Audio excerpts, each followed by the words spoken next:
Let's see if we can catch up on things. This is Bifida Blog.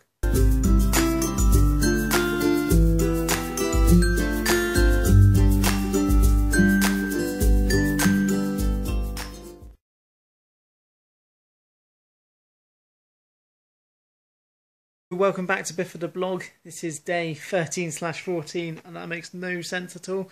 But this is going to be basically an update. I'm going to sort of narrate over a few of the clips that we've got over the last few days because we probably haven't got enough to stretch out to one each. Basically the reason for this is all because the last couple of days have been an absolute blur. Basically the 13th was Louise's birthday, and really oddly that we didn't get much footage from that at all, to be honest.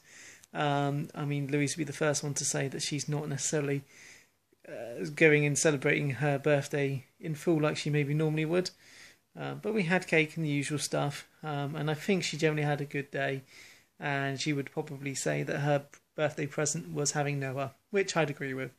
So quickly updating on the actual blog itself, we've got a few days behind, just because, like I say, it's been crazy. Two things: the Ask Me Anything we will try and do on Friday night, so that's when we're going up again to see Louise.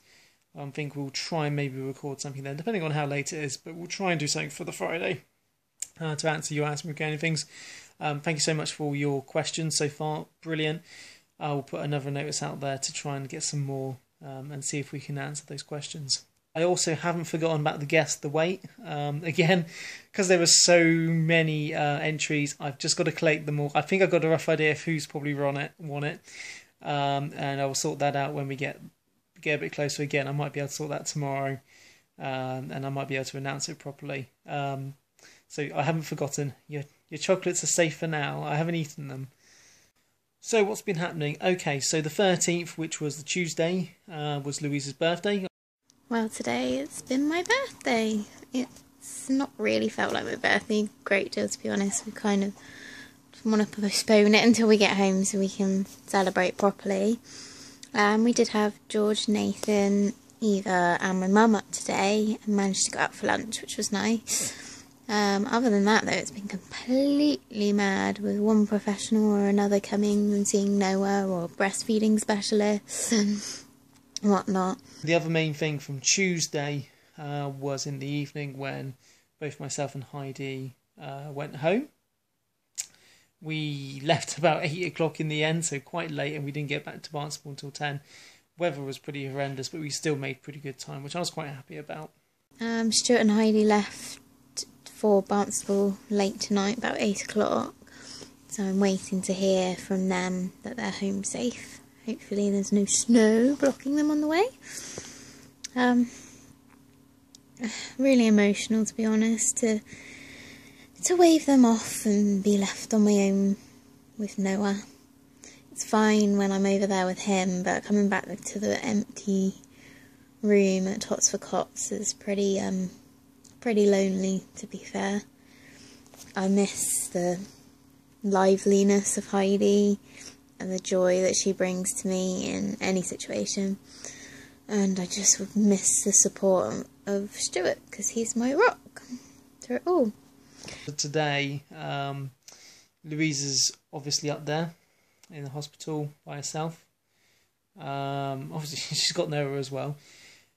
We're back here and we're trying to get on with life. So I'm trying to work out how to take Heidi to nursery, and I'm also trying to fit in full-time work and plus and minus everything in between, just trying to catch up on things. Good morning. So I survived my first night on my own in Tots for Cots. I've just come over, it's 12 noon, I've been with Noah since about 8 o'clock this morning. Done 2 catheterizations, that's the one. And they went really well. It's pretty easy, to be honest, which is a nice pleasant surprise. And hopefully the urology nurse will be pleased with me when she comes to watch me do it this afternoon. Other than that, the doctors haven't been round yet. Noah's got a slight temperature this morning, but they think that's just because Mummy put too thick a blanket on him. He's had a couple of goes, well, yeah, 2 goes on the breast. It's like he can't be bothered at the moment, but I'm sure he'll get there. That's pretty much it, to be honest. I've just been over there having cuddles and enjoying him.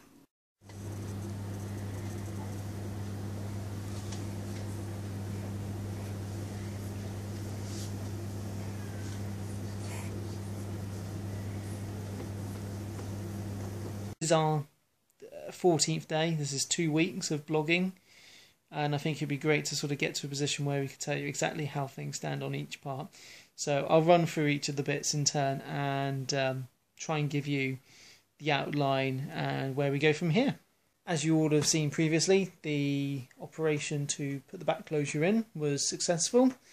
The plastics team, so I should say, have come up pretty much most days to come and have a look at how that wound is healing.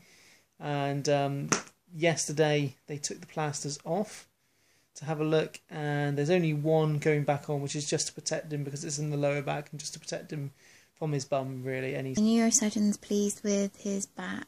He still wants him to stay off it until it's completely healed, although part of it is partially uncovered now.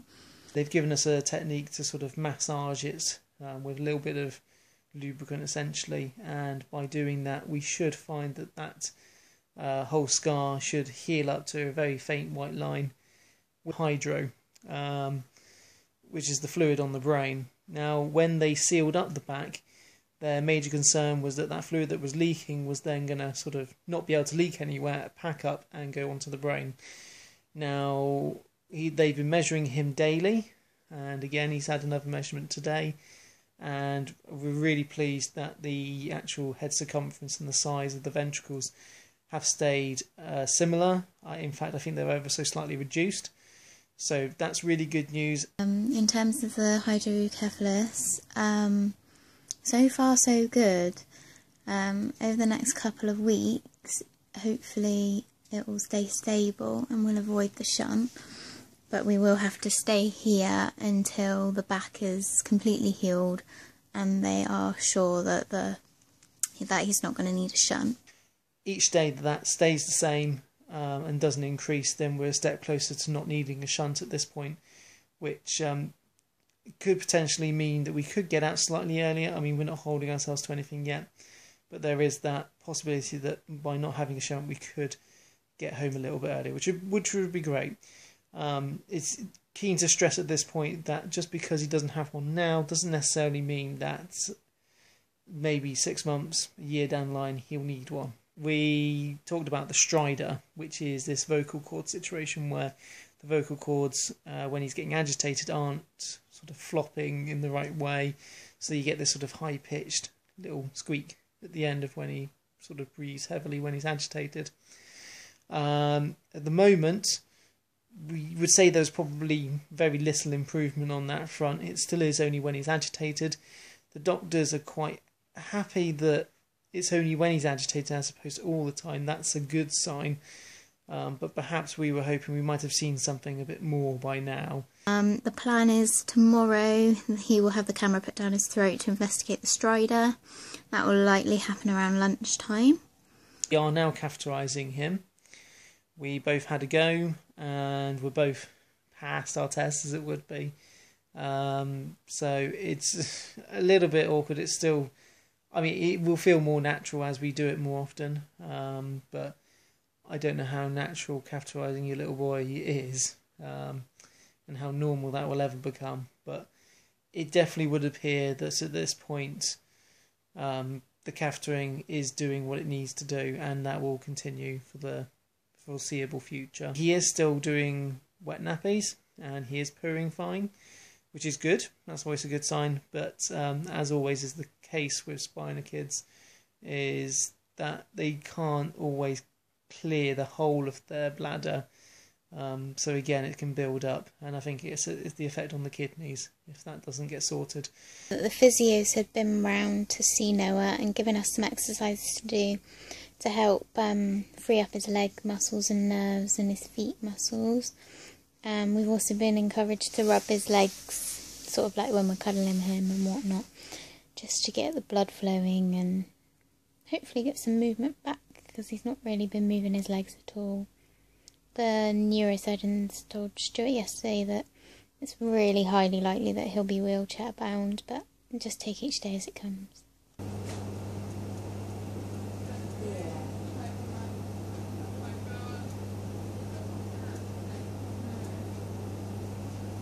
There's so much going around, there's so much.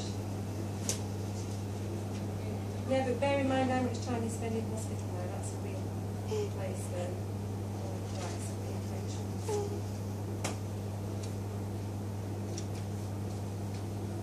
Okay. Okay. Yeah. So in respect to the club foot, the neuro team spoke to me on the night before I left, and they were sort of suggesting that they might be able to get a sort of booty cast on his feet to try and just reposition the one foot that isn't in that natural prone position, is what they call it. So where your feet would normally be in a 90-degree angle, like that's your foot, that's your leg, and it would be in that normal 90-degree angle. The club foot, but essentially means that he's able to bend it up here, and that's a natural position. But the good news is that they are able to flex the foot down like that quite easily. So it would be a case of putting that in a cast in that shape to try and realign the sort of muscle area in the middle here to make that normal, essentially. The other foot is naturally in the prone position from what they could see the other day. So again, encouraging, and again, the sooner they can get on and crack on with these things, the better the chances of actually working. They're a bit concerned because he's been running a bit of a temperature today, so they think he could have some form of an infection. So they've taken a urine sample and they're going to do bloods and start him on antibiotics and possibly do a chest x-ray. Hopefully it's nothing too serious and he can still go ahead with his procedure tomorrow with the camera down his throat. They said they'll still do that so long as he hasn't got a temperature in the morning, so let's hope that one's come down. I've just come back to Cots for Tots now for some tea. The doctor's been round and fitted Noah with a cannula because they think he has some form of infection, just because his heart rate's up, his respiratory rate is up, and he has been running a slight temperature. So they're erring on the side of caution. They've taken bloods and a urine sample, but they've put the cannula in his foot and started intravenous antibiotics because they want to be on the cautious side. Obviously because his back's still healing, so there's a chance that infection could have got in through that, or it could just be a UTI due to starting catheterising him. We're not sure. We'll probably get the results in 2 days, but they start the antibiotics straight away just to be safe. In terms of feeding, well, Luis is continuing with attempting to breastfeed at the moment. I think he's just enjoying being on the breast. But, you know, I think progress is being made there. And we'll just see how that goes. I think at the moment he's still got the tube in. Really just a supplement where he's not getting it from any oral source at this point. And I suppose really towards the end of the week that might we might get a new position on that, whether we say, yeah, let's try him on the bottle instead of having a tube to supplement. But we'll see. It was always going to be a case that it might take a bit longer to re-establish that link between being on the breast because he'd been tube-fed the milk up to now. We've been trying the breastfeeding at every feed. He's kind of getting the idea, but he's just so tired that it doesn't last for long. So he's been having the rest of his feed of express breast milk down his tube. So in terms of actual overall time we might be there, well, we're still planning for a month because that's what we were sort of initially given. There are signs that could mean that we could be out earlier. But again, there are also signs that there could be things that could keep us there a bit longer as well. Specifically, the Strider business. I think once the ENT team have had a look tomorrow, we'll probably know a bit more about where we're heading. So now you're all up to date with what's going on. Like I say, tomorrow we've got the ENT scan. My parents are going up to see her. Tonight, I'm going to have to be getting stuff ready for the next night because we're going up on Friday evening. So we're very, very lucky to know that our boy is in good hands. and we're confident that he'll make a really good recovery from anything. And of course, we've really got a positive outlook on life for him. Regardless of any issues that come up, we'll do our best.